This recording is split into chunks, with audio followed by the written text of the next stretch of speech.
holding a tablet that was written thousands of years ago and being able to read what it says. It's an amazing. A 3,700-year-old Babylonian clay tablet has just triggered a wave of alarm among historians and scientists. If you see a cuneiform tablet for the first time, you're not likely to identify it as writing. Dug up in the early 1900s and quietly sold to a New York collector, it spent decades on a university shelf, dismissed as nothing more than a strange list of numbers. No one questioned it, until now. When modern AI finally scanned its worn surface, the patterns it uncovered shocked the experts who saw them. Whatever is hidden in those ancient markings, they say, could change everything we thought we knew and may have been buried for a reason. What it is and what's on it. Plimpton 322 is, at first glance, nothing more than an ancient scrap of clay. It is small enough to fit in the palm of your hand, weathered enough to seem unremarkable. Yet it was crafted in Babylon around 1800 BC, during a time when the great ziggurats still rose above the plains of Mesopotamia, and the written word was still in its infancy. That makes this fragile object older than the Roman Empire, older than the pyramids of Mesoamerica, and even older than most of the world's enduring civilizations. It measures just 13 centimeters wide and 9 centimeters tall, no bigger than a postcard. Yet, within that cramped space lies a pattern of numbers so precise and deliberate that some experts now argue it may be the most advanced mathematical artifact of the ancient world. At the time of its creation, Babylonian scribes wrote using cuneiform, pressing wedge-shaped symbols into wet clay with a reed stylus. On this tablet, those symbols form tightly arranged columns of numbers. To the untrained eye, it might appear to be a merchant's ledger, or perhaps a tally of grain deliveries. But to those who have studied it closely, the arrangement is far from ordinary. Its left-hand side is broken away, as if someone had torn the corner off the most important page in a book. That damage has fueled speculation for decades. What was once there, and why was it lost? Across what remains, there are exactly 4 columns and 15 rows of numbers written in the sexagesimal or base 60 system. This was the numerical system of the Babylonians, one that survives today in how we measure time, 60 minutes, 60 seconds, and angles, 360 degrees. But here, the numbers are enormous and too large to be everyday totals, and far too exact to be the result of casual counting. The sequence is unnerving in its order. Each row connects to the next through precise mathematical relationships, as if a systematic formula generated them. There are no errors, no inconsistencies, no signs of trial and error learning. Whoever created Plimpton 322 was not just recording numbers, but was preserving knowledge with deliberate care. And yet, for centuries after its burial, this clay tablet lay hidden beneath the soil of Mesopotamia, untouched and unseen, its secrets waiting for someone or something capable of understanding them. What no one could have guessed was that its journey from the mud of ancient Babylon to the polished display cases of a New York university would take it through the hands of a man whose real-life adventures would inspire one of fiction's most iconic archaeologists. To understand how this artifact's true significance remained hidden for over 3,000 years, we have to follow the unlikely path it took from a ruined city to the shelves of a modern archive. History, discovery, and early mystery.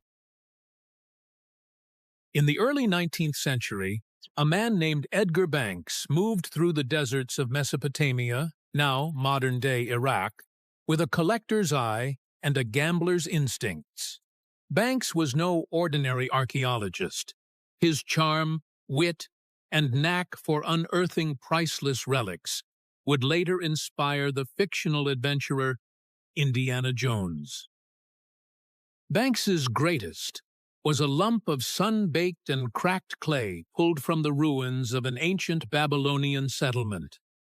To Banks, the tablet was unusual, but not enough to warrant front-page coverage.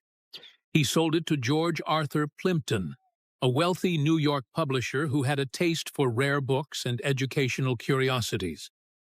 Plimpton kept the tablet as part of his personal collection, but after Plimpton's death, it was donated to Columbia University, where it was dutifully logged into the archives and stored in the mathematics department. There it sat, locked in glass, quietly gathering dust under the label Plimpton 322. The broken edge, jagged and incomplete, was noted but dismissed as an unfortunate blemish. For decades, no one suspected it was anything more than a relic of everyday life in Mesopotamia. Scholars peered at it, shrugged, and speculated. Some suggested it might have been a merchant's ledger to keep track of trade goods. Others guessed it could be a scribe's math exercise. And yet, there was something strange about the numbers. Even in those early years, a few sharp-eyed academics noticed they were unusually large, far beyond the quantities typically used for counting goods or livestock. Their arrangement seemed too clean, almost like an intentional code. But without context, the observations went nowhere. Was it a ledger? Was it a teaching tool? A random tally? The debates fizzled, and the mystery remained sealed. Time moved on. New theories came and went, and Plimpton 322 became a footnote in academic papers. Generations of researchers walked past it without realizing they were inches from something extraordinary. What no one saw was that the broken edge might not have been the result of simple damage. If the missing section had carried more numbers or even instructions, then the surviving portion wasn't the whole story, but just the visible fragment of something with a purpose. The rest might have been intentionally removed, lost to history, or hidden long before Banks ever found it. The irony is that the greatest clue was in plain sight. The numbers themselves were not random.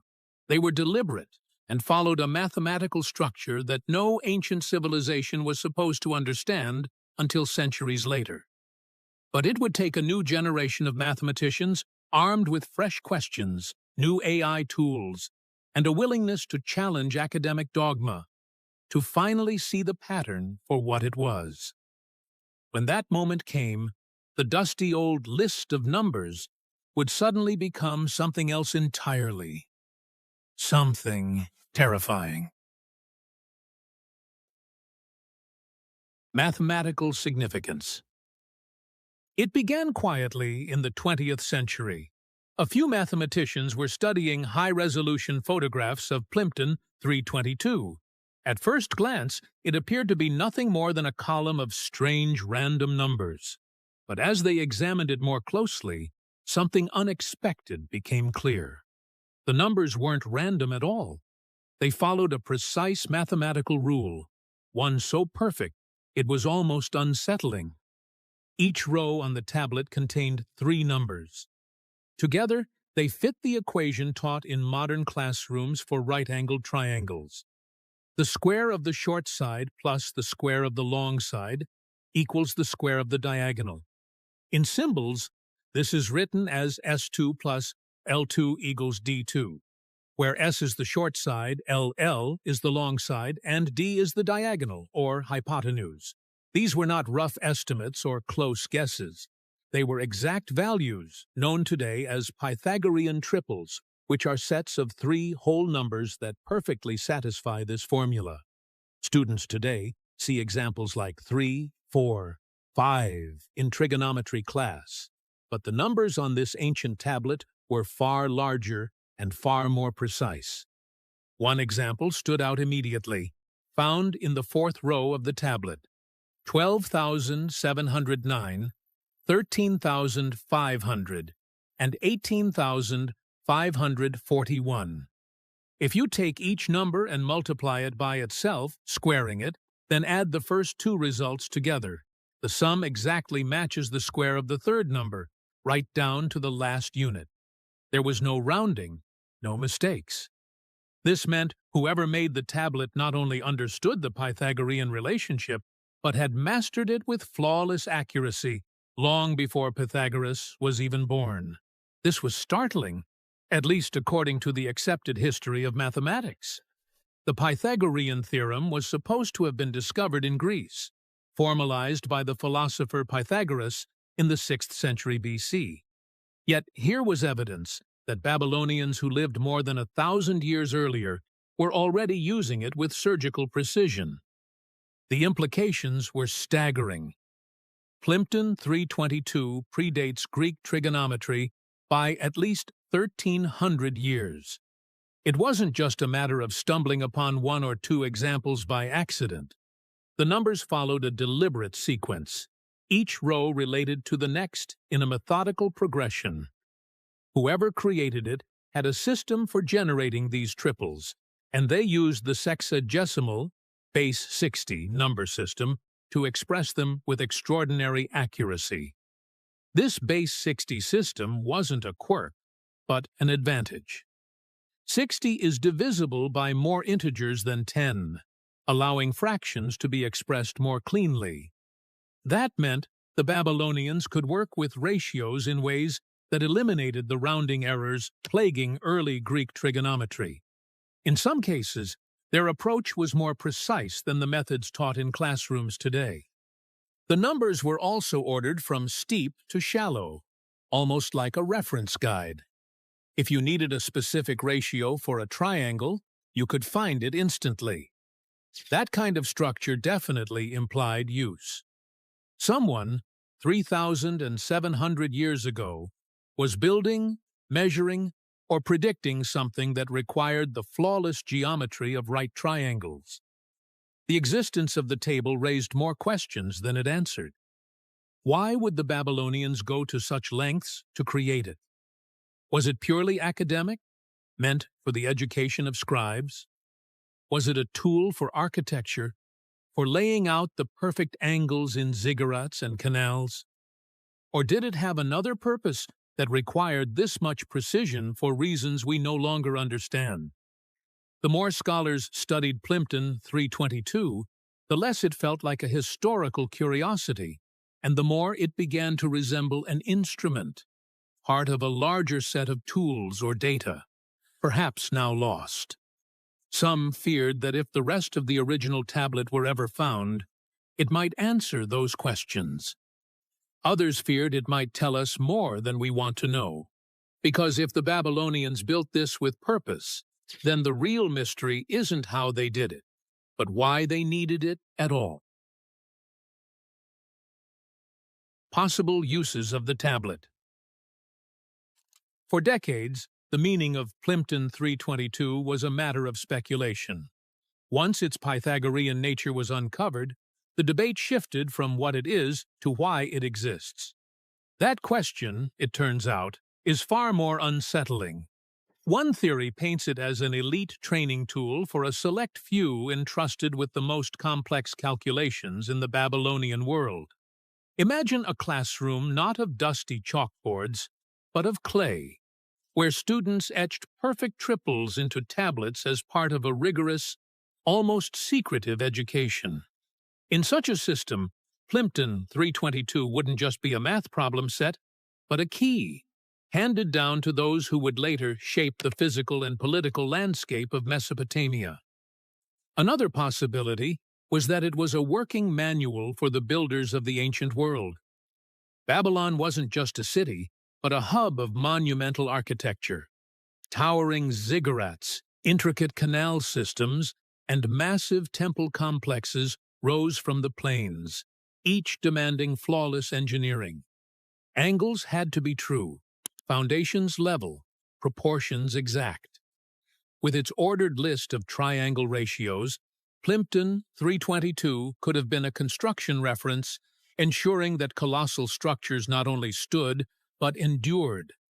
In that role, it would have been a tool of power, and whoever controlled it could control the very shape of the city.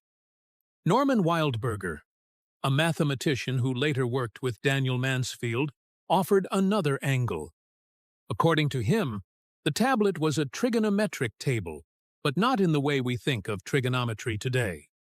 Instead of relying on angles and degrees, or on messy, imprecise concepts in a base 60 system, the Babylonians used pure ratios. The theory gained more weight with the discovery of a related tablet, c. 427. Found in the archives of a long-forgotten city, Psi, 427 turned out to be a surveying map that used Pythagorean triples to mark out land boundaries with exacting accuracy. This wasn't abstract theory, but math in action, solving real-world disputes over who owned what. In a society where land meant wealth, status, and survival, such a tool was as politically charged as it was technically advanced.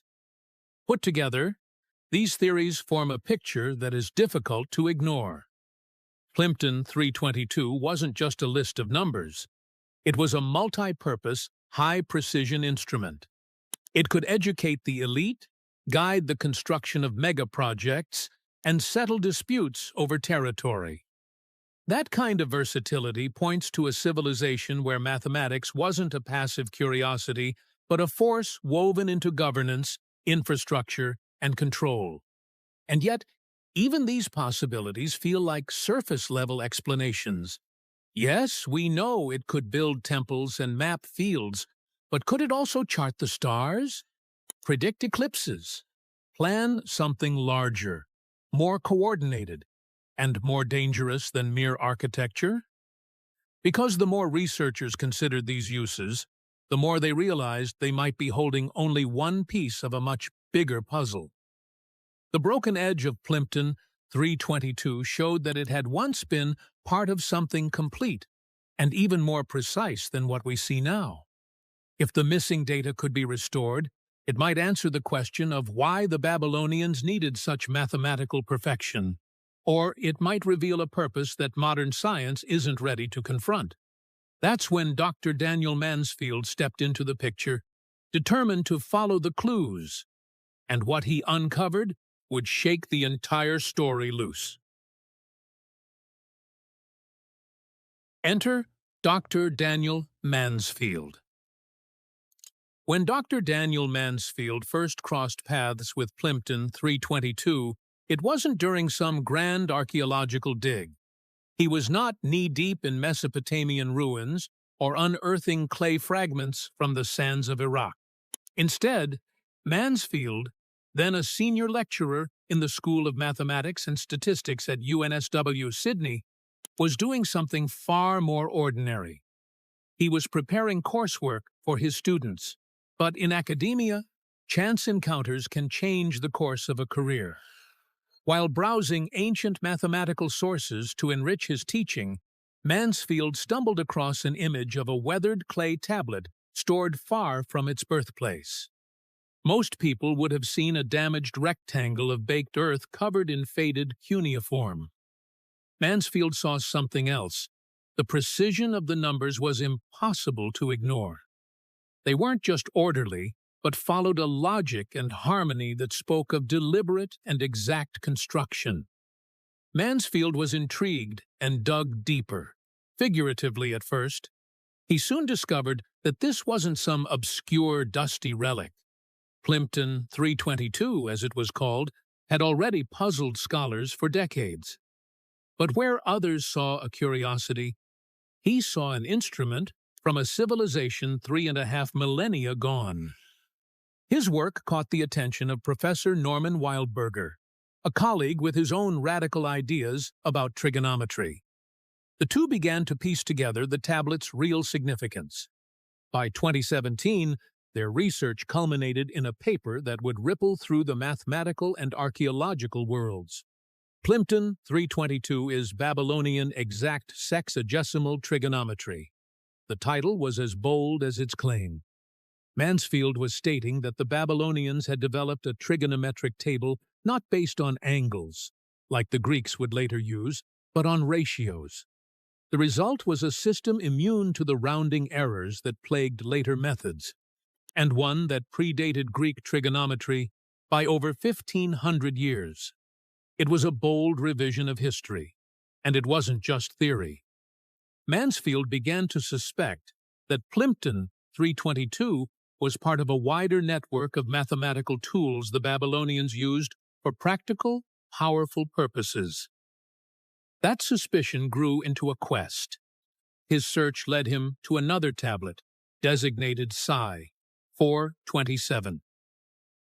Tracing its journey through excavation records, Mansfield followed a trail of paperwork and fading field notes all the way to Istanbul. The artifact was buried not in the sand, but in the archives of the Museum of the Ancient Orient. In 2018, he received a photograph, and a year later, he was standing in front of the real thing, holding Psi 427 in 2019. Mansfield felt the weight of history, both literal and symbolic. He described the experience as emotionally conflicting, as he was touching something crafted by hands nearly 4 millennia ago. He also knew that the slightest mishap could destroy an irreplaceable key to the past. And this was no abstract mathematical exercise. SI 427 was a land surveyor's field plan, showing the use of Pythagorean triples to map boundaries with exact precision. Lines were straight, corners were true, and plots were neatly divided, 3,700 years before modern surveying instruments. This wasn't just knowledge, but applied science. The Babylonians weren't experimenting, but were executing. They were using geometry to settle property disputes, to manage resources, and to construct monumental works. These tablets weren't academic exercises, but tools of administration, governance, and perhaps something more. By 2021, Mansfield's work had rewritten parts of the history of mathematics. The narrative of mathematical progress, long thought to begin in ancient Greece, now had to start in Mesopotamia. The Babylonians had not merely stumbled upon these principles, but had mastered them. And yet, even with these breakthroughs, a shadow hung over the research. The missing edge of Plimpton 322 still taunted scholars. What was on those lost columns? What else had the Babylonians calculated? Mansfield had theories, but no proof. Not yet. Then came a turning point that would change the investigation entirely. It wasn't a discovery in a dig site or a museum archive. It came from the digital realm. A team proposed using AI, specially trained on ancient scripts, Mansfield's theories, and mathematical structures to virtually restore missing sections of damaged artifacts. In theory, it could reconstruct the broken edge of Plimpton 322 with startling accuracy. Mansfield understood the potential and the risk. AI had the ability to reveal what no human eye had seen in nearly 4 millennia. But what if the tablet's missing data didn't just expand our understanding of Babylonian math? What if it exposed why such advanced knowledge was recorded in the first place? When it did, the results would force even Mansfield to question whether the tablet's message should have been uncovered at all. AI cracks the code and it shouldn't exist. When the AI's analysis of Plimpton 322 was complete, the team expected fragments, hints, maybe a few rows partially reconstructed. What they got instead was a shock. The machine didn't just read the ancient text, but restored it. By comparing the surviving cuneiform strokes to a massive library of digitized inscriptions and mathematical patterns, the AI predicted exactly how the tablet's broken edge once looked. The missing columns, which were gone for almost 4,000 years, materialized on a screen, with every number fitting perfectly into the existing sequence. The result was a mathematically flawless table, its logic unbroken from start to finish. For over a century, human scholars had debated and guessed at its purpose. Now, a non-human intelligence had solved it in days. That fact alone unsettled the researchers. It suggested something no one wanted to say aloud. Maybe the tablet's contents had been out of human reach for a reason. Maybe, in some sense, this was knowledge that had been allowed to disappear. And what the AI revealed wasn't just complete, but superior. The Babylonians weren't using our familiar decimal system with rounded approximations.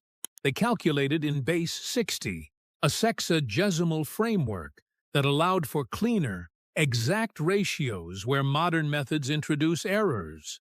In some cases, the reconstructed values were more precise than those generated by contemporary calculators. It wasn't primitive mathematics, but elegant, optimized, and arguably better than what's in textbooks today. That meant the ancient civilization might have been operating on a level we still haven't matched. Worse, somewhere along the way, humanity abandoned it. The AI also revealed an intentional structure behind the tablet's numbers. Each row moved systematically from the steepest slope to the shallowest, forming a progression that could be used as a tool for surveying, construction, or navigation. It wasn't random data, but ordered like a modern algorithm. The realization was unnerving. The logic of Plimpton 322 behaved more like a piece of software than a scribe's exercise. Even more disturbing, the formatting showed no sign of experimentation or trial and error.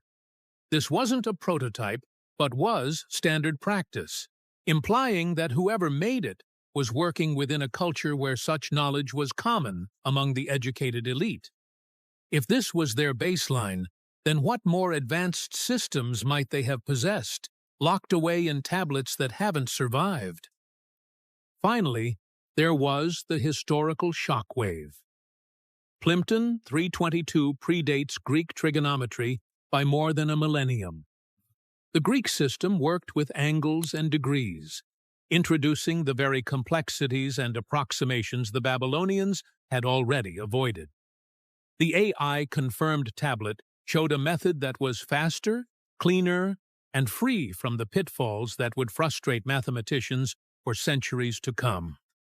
The question was no longer how the Babylonians discovered this, but how they could have understood it at all.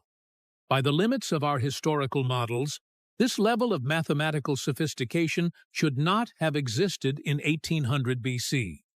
And yet, it had. If a civilization this ancient could design such a system and institutionalize it, then the tablet is not the end of the story. It's a clue. The real question is, what else were they calculating? And why?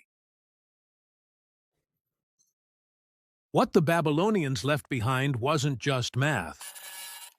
What the Babylonians left behind was not just math, it was power, carved into clay.